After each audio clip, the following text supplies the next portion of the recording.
Les propos sont de plus en plus tranchés, de plus en plus violents, et plus que jamais, nous avons le sentiment à l'heure actuelle qu'il faut choisir son camp. Ce que je vous propose dans cette vidéo et dans une petite série de vidéos à venir, eh bien, c'est de revenir sur le fond des sujets afin de vous aider de mieux comprendre la situation et de vous faire, en bon citoyen, votre opinion. Aujourd'hui, nous allons commencer par regarder l'aide militaire livrée par la France à l'Ukraine et la mettre en perspective avec notre voisin, avec qui il y a du gaz dans l'eau ou de l'eau dans le gaz, et essayer de voir si notre rhétorique est vraiment suivie par nos actes. Nous abordons à coup sûr un moment de notre Europe où il conviendra de ne pas être lâche. Allez, jingle.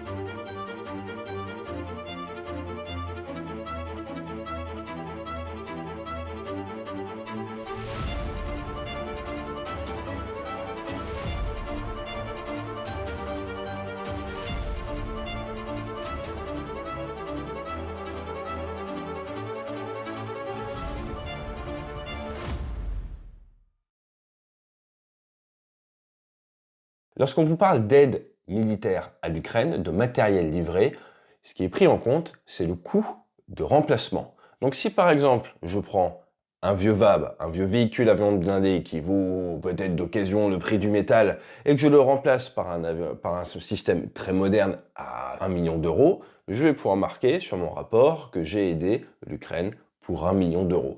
À partir de là, c'est pas vraiment ce qui va aider le personnel dans les tranchées. Donc nous allons regarder ce qui a été livré, car c'est disponible en source ouverte depuis quelques semaines pour la France, mais également pour l'Allemagne. Nous n'allons pas regarder les promesses futures, et nous allons remettre tout ça en perspective avec le combattant dans sa tranchée sur un front de 1200 km. Alors, au 31 décembre dernier, la France a livré 6200 casques. En comparaison, les Allemands ont livré 33 190 casques, donc plus de 5 fois plus. Nous avons livré 6500 gilets pare-balles et nous avons livré 1100 tenues NRBC qui sont là contre les risques bactériologiques ou chimiques. Pour ce qui est des effets de vol, nous annonçons en avoir livré 100, mais un effet de vol, je ne sais pas vraiment ce qu'ils mettent dedans. Est-ce que c'est des gants? Est-ce que c'est des chaussures de vol? Dans tous les cas, ce n'est pas énorme. Comme les GPS où il y en a 200, et 200 GPS, ça vous permet de mettre un GPS tous les 6 km le long de la ligne de front. Pour ce qui est des effets de temps froid, là c'est un peu plus la fête, il y en a 3100, ça va donc nous permettre de mettre une tenue temps froid tous les 400 mètres le long de la ligne de front. Ou d'habiller 3100 personnes dans un pays où il fait très froid. À côté de ça, les Allemands ont livré 116 000, j'ai bien dit 116 000 manteaux d'hiver, 80 000 pantalons, 240 000 chapeaux d'hiver. Donc oui, de quoi équiper largement plus de 80 000 personnes pour l'hiver, là où nous avons livré 3100 tenues. À côté de ça, nous avons livré 3700 trousses de premiers secours. Ça nous permet de mettre une trousse tous les 320 mètres le long de la ligne de front. Les Allemands, un demi-million. Nous avons livré du plasma, de quoi en mettre une pochette tous les 4 km le long de la ligne de front. Nous avons livré des JVN, un kit de jumelles JVN tous les 2,7 km le long de la ligne de front, ça fait 445 kits. Et niveau système anti-char, là c'est plus le nerf de la guerre, nous avons livré 1002 systèmes AT4, ce qui nous permet de mettre un système monocoup anti-char tous les 1,1 km le long de la ligne de front. Et toujours contre les chars, comme nous avons aussi livré 3 systèmes Milan, ça permet d'en mettre un tous les 400 km. Les Allemands de leur côté ont livré 3000 systèmes Panzerfaust 3 et près de 8000 RGW 90 Matador, donc on est sur 11 000 systèmes anti-chars versus 1000. Maintenant, jetons un coup d'œil à l'artillerie, très importante en Ukraine. Nous avons livré 6 canons TRF-1. Ça fait un canon tous les 200 km le long de la ligne de front, donc en gros vous mettez un canon à Paris, un canon à Lille, et ainsi de suite. Vous vous doutez bien qu'ils ne peuvent pas trop céder. Et tout ça, bien sûr, c'est s'ils sont tous déployés et qu'on n'en garde aucun pour l'entraînement derrière. Les Césars, on annonce en avoir livré 30.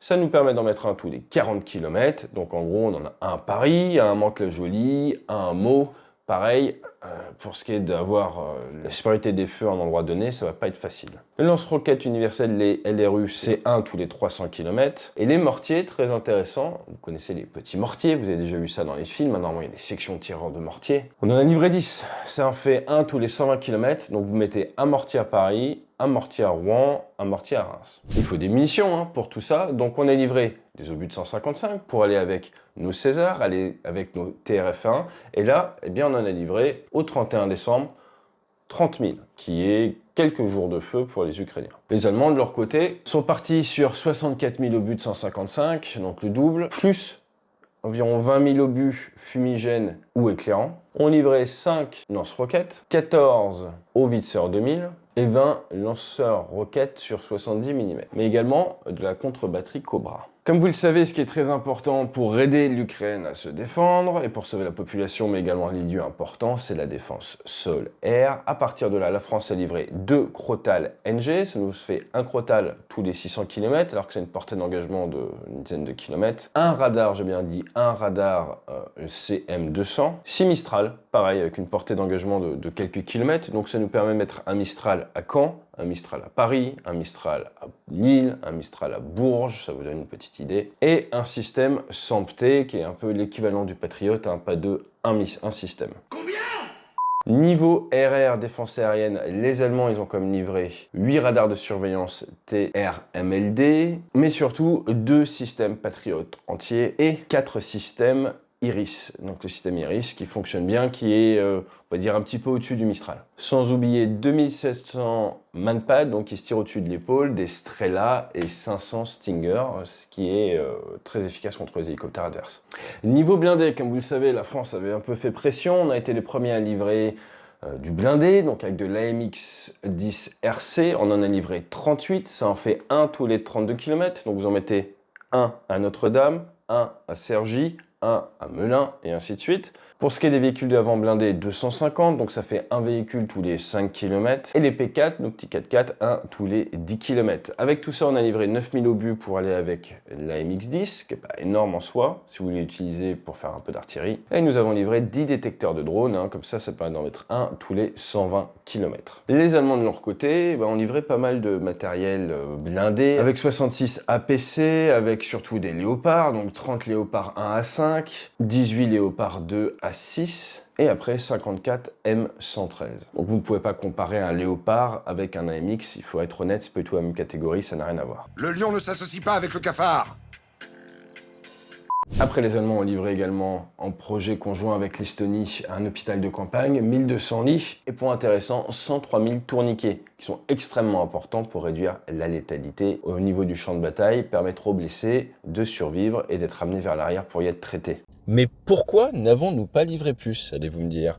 Eh bien, c'est très simple, nous ne disposons pas de stock. Et si vous voulez livrer plus, il faut encore plus prélever dans notre parc national, ce qui a déjà été le cas un petit peu pour les canons César, et à partir de là, c'est affaiblir notre armée, mais en plus envoyer un signal extrêmement néfaste aux militaires d'active en leur retirant leur matériel, les empêchant de s'entraîner, les empêchant de se préparer, les empêchant, et bien tout simplement, d'être prêts pour défendre l'intérêt supérieur de la nation, ce qui poserait forcément des soucis. Comme les commandes ont tardé à venir, nos industriels n'ont pas créé plus de chaînes de production. Pour cela, il leur faut de la visibilité, il leur faut des commandes qui ont été à défaut pendant des mois.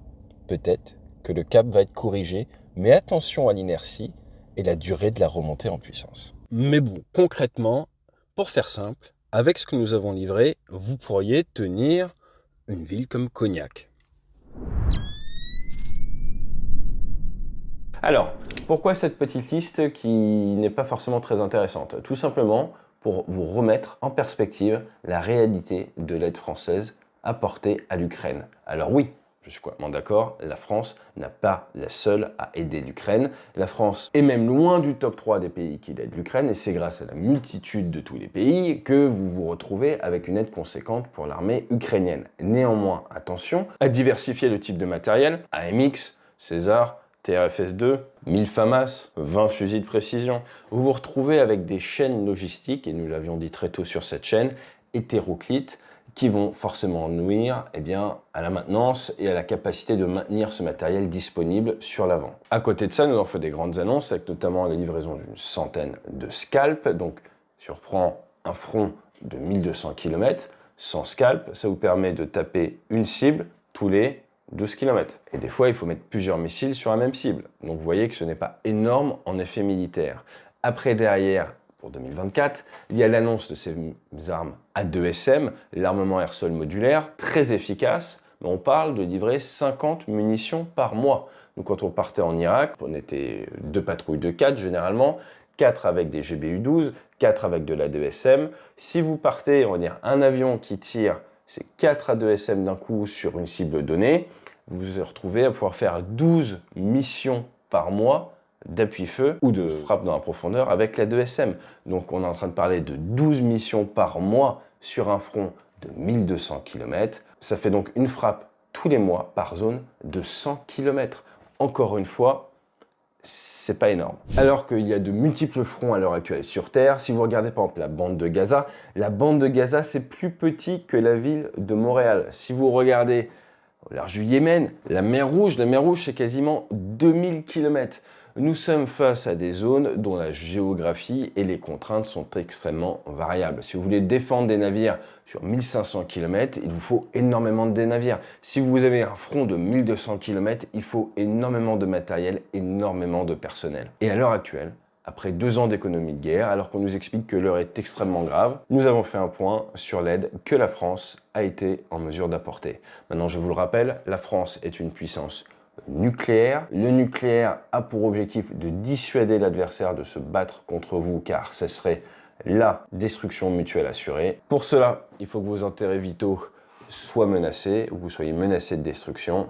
Le reste du temps, c'est de la guerre conventionnelle, et la guerre conventionnelle, ça se fait à l'ancienne, et le talon d'Achille de la guerre conventionnelle à l'ancienne, c'est le facteur humain, c'est le personnel, et ça va être, dans les sociétés modernes, trouver le personnel qui a envie de se battre pour les valeurs que vous défendez. Et c'est là où les chefs des armées doivent faire extrêmement attention, car nous le voyons de plus en plus, et notamment en Ukraine, le temps des hussards noirs de la République est bien loin, et dans un monde de plus en plus connecté, dans un monde où les gens ont de plus en plus accès à l'information, il est de plus en plus difficile de demander à la population de faire le sacrifice ultime, alors que les autres postent leurs vacances aux Maldives sur Instagram. Je vous dis à bientôt sur la chaîne pour un autre format de ce type si ça vous plaît.